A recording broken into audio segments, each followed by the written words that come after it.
Mega Balanyanasa Mecheyo Hodu Ama Mandi.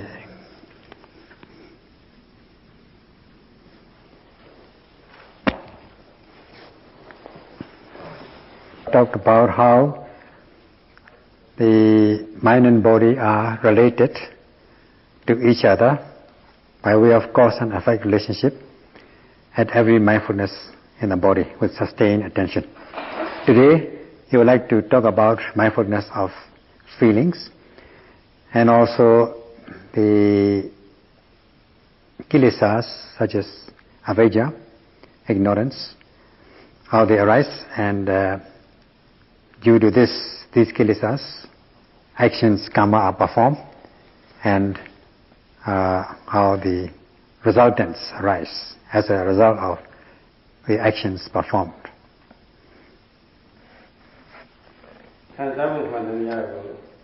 Feeling is given in Pali as Vedana. Now this is of three parts, namely unpleasant feelings, Dukkha Vedana or Domanassa Vedana, pleasant feelings and neutral feelings. Just as we have these three kinds of feelings, pleasant, unpleasant and neutral in the body, we have also three kinds of feelings in the mind, pleasant, unpleasant and neutral.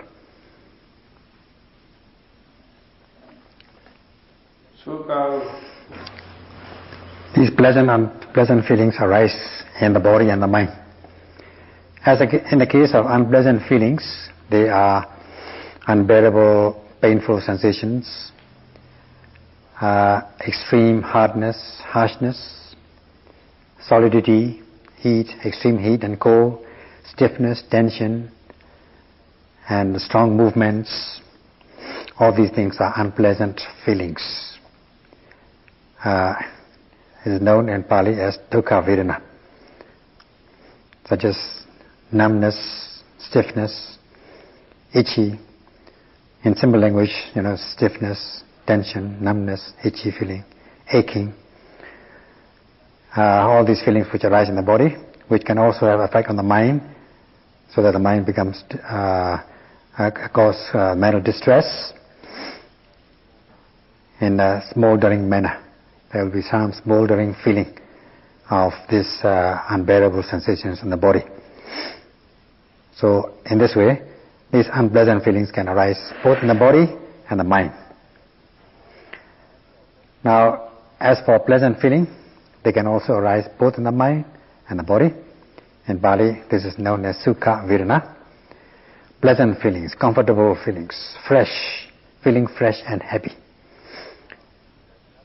Now, there's another kind of feeling called neutral feeling. This is not so obvious as other two kinds of feelings, especially in the beginning meditators. They experience some calm feeling. This is Sukha Vedana. One can take it as it is on the side of pleasant feeling. This calm feeling, which is actually neutral feeling, can be on the side of Sukha feeling. You can take it as pleasant feeling, not in unpleasant feeling, because it is not unbearable, it is bearable, especially at higher stage of insight knowledge, such as knowledge of the feeling of contemplation of equanimity towards all feelings, all sensations, all formations, with even-mindedness. This is known as Upekkha Vedana, neutral feeling. This is on the side. This can be taken as pleasant, calm feeling, and not so obvious. This is not so obvious. Although we can see it is quite near enough. This Sukha, it is not so obvious as pleasant feeling, not so strong as pleasant feeling. So all these feelings, pleasant, unpleasant and neutral, are known as Vedana. And if they arise, you have to note as they arise.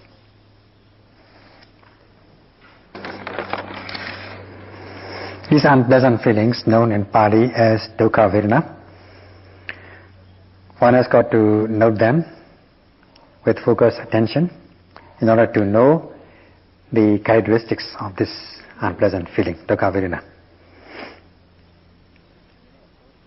In the beginning, of course, the mindfulness is not so strong, the concentration has not deepened, so one feels that one is tormented by these unpleasant feelings. One will wish to move postures, change postures now and again, in order to be relieved of these unpleasant feelings in the beginning of the practice, because one's samadhi jnana, concentration and wisdom are weak. One may feel like burning in the body, radiating heat, and in this way one will be very wearied and tired, and very exhausted, because the samadhi jnana is weak. As samadhi jnana are weak, one feels exhausted. However, one has got to activate mindfulness with perseverance. So one has to activate mindfulness in order to know the characteristics, first the natural characteristics of this unpleasant feeling.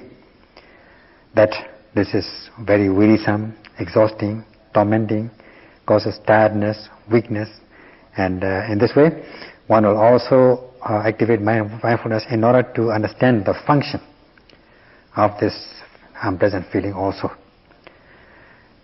And in the body there will be unpleasant feeling, like stabbing pain, like you are sitting on a thorn, or you are pierced by the thorns or needles, very tormenting, and this will be manifested in your mind. This is again another aspect, manifestation. How this unpleasant feeling manifests in your body and mind. So in this way, if you are if you are able to sustain your mindfulness, you will understand the natural characteristics, the function, and the manifestation of this unpleasant feeling. And as much as this unpleasant feeling arises in the body, your mind also will be affected. So also, when you are having a pleasant feeling, sukha vedana, you have to activate your mindfulness, focus carefully in order to know the different aspects, the qualities of this pleasant feeling, such as the natural characteristics, its function, manifestation, and so on. It is, the natural characteristic is, it can cause blissful feeling in the mind, comfortable feeling in the mind, and its function is to cause bliss in your mind. You feel blissful, not tormenting like the unpleasant feelings. So you have to activate mindfulness in order to understand the natural characteristics and function of this pleasant feeling. This is to know the true nature, to have correct knowledge, as explained last time. Yatha bhuta jnana, correct knowledge, or knowing correctly. That is, it causes blissful feeling, happiness, and so on. Thus you are able to understand the function of this pleasant feeling. And how this pleasant feeling, vedana, it is a mind state. It can cause the associated mind states to become blissful in the case of pleasant feeling. So in this way, every time these feelings, pleasant, unpleasant feelings, arise in your body and mind, you have to activate your mindfulness in order to penetrate the true nature of realities. If you are not aware of these feelings as feelings, then you may this may lead to attachment,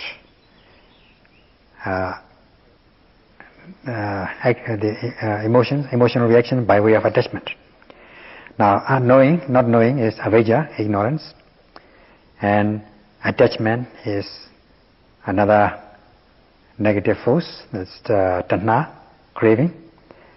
And when the craving in a very heavy, strong state, it becomes clinging or grasping. This in Pali is known as upadana. So in this way you have these three kinds of kilesas arising in you. If you are not mindful and if you are not able to penetrate the true nature of realities, namely avijja, tanha, upadana, ignorance, craving or attachment, and grasping or clinging. Every mind state or consciousness has feelings. There's no mind state which is free from feelings. There are bound to be feelings, pleasant or unpleasant or neutral. In every sense impression, such as seeing. When you're seeing desirable object, you feel pleasant. And if you see undesirable object, you feel unpleasant, depending upon the nature of the objects. Same thing goes with other sense impressions, such as hearing. If you hear a very sweet sound, then you feel pleasant. If undesirable sounds strike your ear, then you will feel unpleasant. And smelling and tasting. If you have good food, tasty food, you enjoy it, you feel very pleasant. And about the same thing goes with touch. When you feel cold, you feel unpleasant, too cold, unpleasant. If it's too hot also, you remove all your warm clothes, unbearable. No more warm clothes. And if the weather is favorable, then you feel very good. And same thing with thoughts. When you have nice thoughts, then you enjoy it. If you have bad thoughts, you feel very distressed. So this is quite obvious.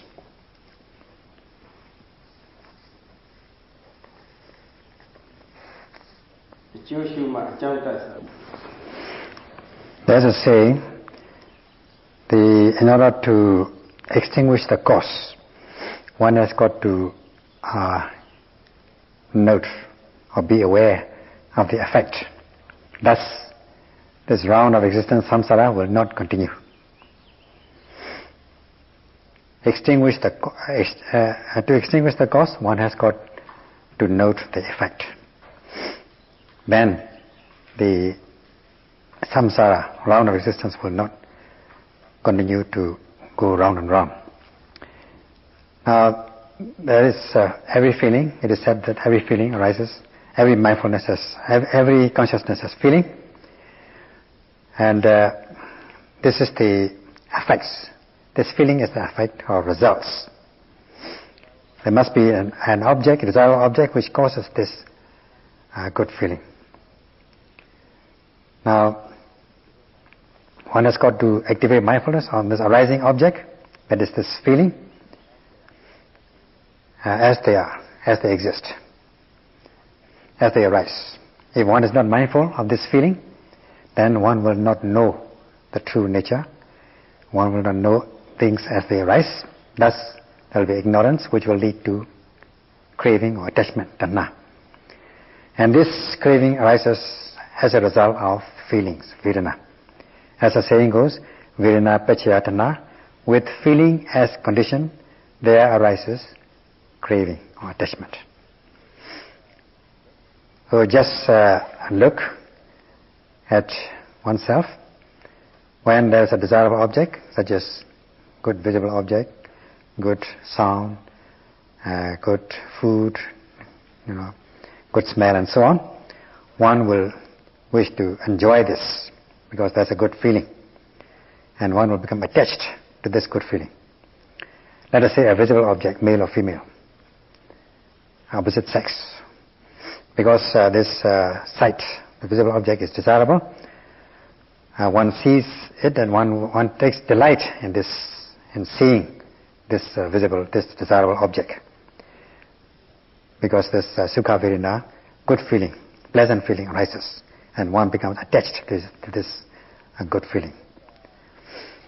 Now this desirable visible object causes this good feeling, pleasant feeling, sukha vedana.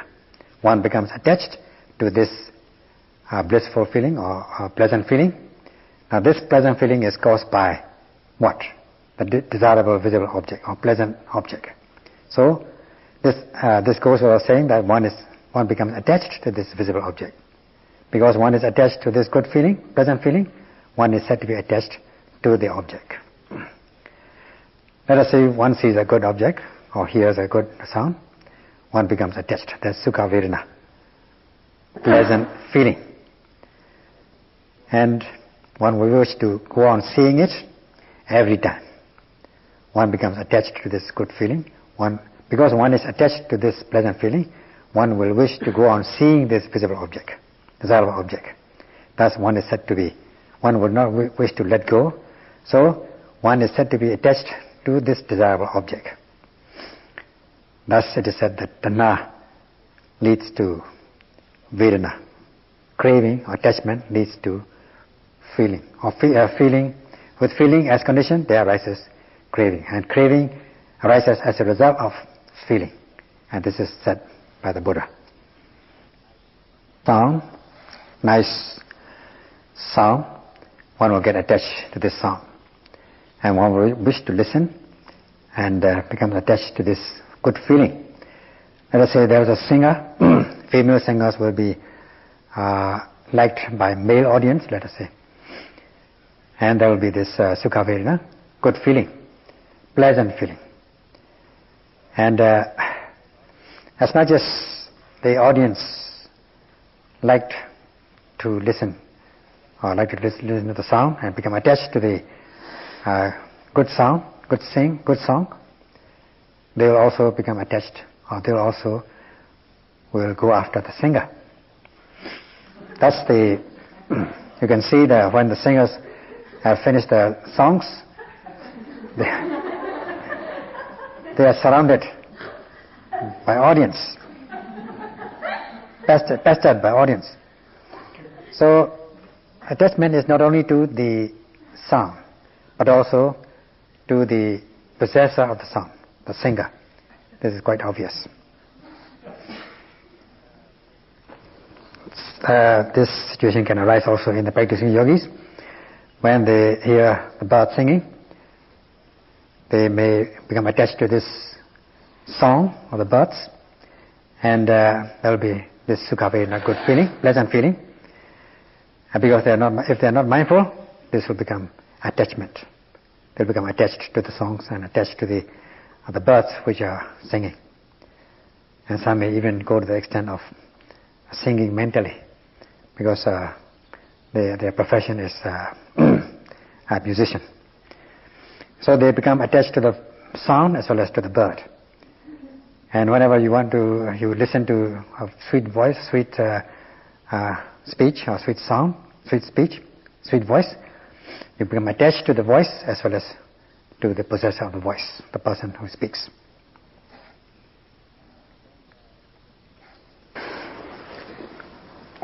When one meets the desirable objects, there will arise this pleasant feeling. This is quite obvious, quite evident. But when it comes to pleasant feeling, and one becomes attached to this pleasant feeling, but when it comes to undesirable objects, one thinks that, the vast majority thinks that there's no attachment to this undesirable or unpleasant feeling. But one can become attached to this kind of feeling, that there can arise this attachment in the case of unpleasant feeling. How it arises is like this.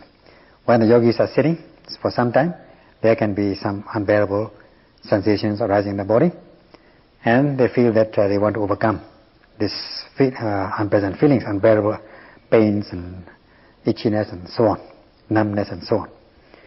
So they would think about how to get over this. When will I get over this? That sort of thing. And they will long for good feelings. Because one meets unpleasant objects, one suffers unpleasant feelings, one longs for good feeling. That is attachment. So in this way attachment arises. Suppose you are very thirsty and you don't get pure water. If you don't get good water to drink, you long for good water, pure water. When you are feeling hot, you long for cool weather. You want to go into an air-conditioned room. When it's very cold, you want to have a warm clothes. There's a longing for warm situation, warm conditions. This is attachment. So because of this unbearable, unpleasant feeling, there can also arise attachment. Now when the yogis feel unbearable in their sitting, they would like to do something in order to overcome these unbearable feelings. And they would like to change their posture. And when they change their posture a little bit, and all the feelings are gone. All the pains are gone. So now I feel better. That sort of thing. So in this way, they long for good feeling whenever they have unpleasant feelings. So there can also arise this attachment in the case of unbearable situations, unpleasant feelings. When one is away from loved ones, one feels very unpleasant, miserable, unhappy. This is dukkha vedana, unpleasant feeling, and one wants to be free from such situations, conditions. So one longs to be free from this. One longs to meet the desirable or loved ones. So one craves for pleasant feelings.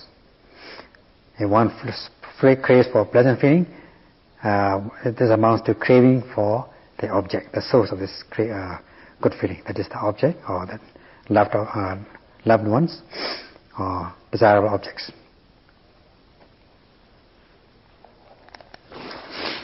When one meets a desirable object or desirable loved ones, then one will feel very happy. It is sukha vedana. And when one has this, one can meet or acquire this person, this object, one will wish to go on seeing and acquiring this desirable objects. One will wish to long, one will long for better and better situations. And in this way, one will want to, as the saying goes, the more you get, the more you want. So the desires will arise. There are also these neutral sense impressions which can cause feeling in a subtle way. For instance, while you are walking on the road, you may see things, usual things, like pebbles or leaves or things like that, which you see every day. You have feeling, but this is a very subtle way, neutral feeling. And sometimes you may feel the wind blowing. This is the usual feelings, but this also is neutral feeling, but this is not so obvious. Neutral sense impressions. These are the usual objects that you come across every day, although they cause feelings, but they are neutral feelings. They are not so obvious as the other two types of feelings. They arise in a subtle way, and this is known as upekkha vedana, equanimity feeling. This comes in a very subtle way, in a cool way, in a calm way. This is very much like sukha vedana, pleasant feeling. Although not exactly so, it is very much like it, very similar. If one is attached to this pleasant feeling, one will become attached to this neutral or equanimous feeling, upekkha vedana. Thus, when you say vedana pachayatana, with feeling as condition, there arises craving. This feeling comprises of three kinds, namely the desirable feeling, undesirable, sukha, dukkha, and neutral, upekkha vedana. Thus, so as not to cause tanha or craving, yogis are advised to note every arising feeling as it arises, to know its true nature. If one is not mindful, then one is bound to be overcome by craving and grasping or clinging, tanha upadana. Not mindful with the practice of the way of mindfulness, satipatthana, then this feeling will cause attachment, vedana pachayatana, and beyond. Thus, there will be, because of this unpleasant, unskillful cause, there will arise unskillful effects. Thus, the Buddha has said with great compassion that one should insert this mindfulness to replace this Vedana-Pachatana. Vedana-Pachatana should be replaced by knowledge with the practice of mindfulness. As soon as one feels pleasant, unpleasant or neutral, as they arise in the body and mind, one is advised to note without hesitation. When the mindfulness mindful is sustained on this feeling, and the mind falls calm and collected on this object, that is the feeling, there will be no craving, no attachment. There will be no longing for good things, good situations, when you meet bad situations. There will be no longing to have better and better ones when you meet good ones, pleasant things. And there will be no attachment or no longing for better and better neutral feeling, comfortable feeling when you meet comfortable feelings. There will be then there will be no attachment to these things, no longing, no attachment. If there is no attachment, there will be no grasping or clinging in a serious form of attachment. Thus, yogis are to note every feeling as it arises, so as to understand the qualities of the respective feelings, the natural characteristics, its function, manifestation, and so on. Thus, there will be no ignorance, no unknowing, no delusion, no confusion of mind, because you are penetrating the true nature of realities.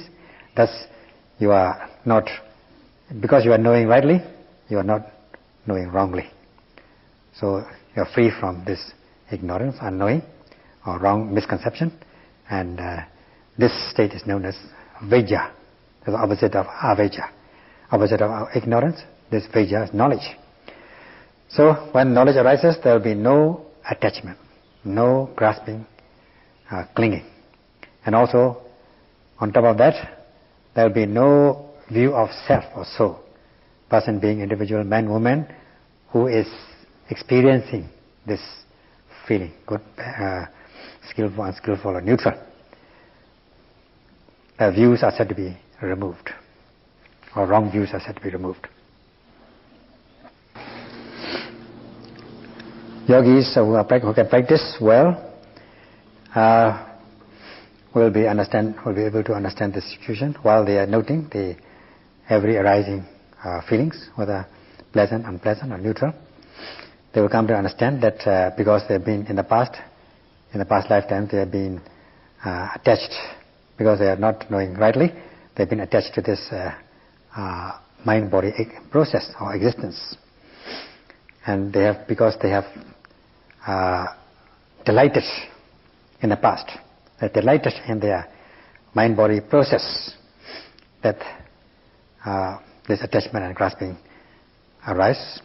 And because of this, the existence, that they make actions, they perform actions, karma. Because they are attached, they perform actions, which results in this mind-body process, existence. And then they will come to understand that such state condition is undesirable, and they will be able to rationalize in this way, and that these cause-effect process are not. This is just mere cause-effect process, and there is no supreme being which is causing all these things, causing the existence. It is due to attachment that is this actions performed, and due to actions there arises this resultant existence, mind-body process. So, knowing this cause-effect as cause-effect, or understanding the cause-effect linkage, also is correct knowledge, or knowing correctly. Yatha Buddha Jnana Dasana. Knowing correctly, correct knowledge and vision, or knowing and seeing correctly. These Hindus in India, when they meet unpleasant situations, much dukkha, such as near-death situations, or they are separated from the loved ones, or the wealth,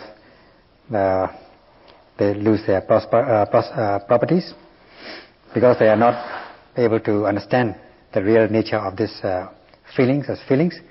They first, in the beginning, they have much faith in this Maha Brahma, the great Brahma. And in Sanskrit it's known as Isvara, they have much faith and veneration in this Supreme Being, Mahabrahma, they call it. Previously, when they have good situations, they praised him, praised this Mahabrahma. Now when they meet undesirable situations, dukkha, much dukkha, they do not venerate and respect anymore. They might even blame him. Why create these unpleasant conditions in them? So in this way they would blame the Mahabrahma for creating unpleasant things instead of creating good things all the time. So this is because they are not able to understand the true nature, because they are not mindful at the moment of rising of the feelings. This craving and grasping arise as a result of the feelings. So because they are not mindful at the moment of the rising of the feelings, they come to this situation, that is blaming and praising, because they are not able to understand the true nature of realities, because they are not mindful of feelings as they rise. So because they don't understand the true nature, they have misconception, they think in the wrong way, the views become distorted. Are very mindful of every rising, every present and unpleasant feelings, noting without hesitation, they can insert this mindfulness when between this Vedana and Tanha Upadana, between the feeling. As soon as the feeling rises, if they activate mindfulness, there will be no attachment or grasping or clinging, especially when they are able to understand the nature of feeling as such, the qualities of these feelings, they will be very much satisfied with the practice. And when they are with the practice of mindfulness, they are able to overcome these unpleasant, unbearable feelings, and just seeing feeling as feeling, then they will become very happy, and they may even call this a pleasant pain, not an unpleasant pain. And when they have overcome this pain, they will feel very light and very happy and very comfortable, and they will become satisfied as their knowledge arises. Thus, as it is said, every consciousness has feeling, or there's feeling in every consciousness, every mind state. If one is not able to activate mindfulness, and when feeling arises, one is going to go beyond this feeling, that is craving or attachment and many other things, many other undesirable consequences. Thus, the Buddha has said to practice the way of mindfulness with the exposition of this contemplation of feelings, Virinadupasana Satipatthana. That's all for this evening. Sadhu, sadhu, sadhu.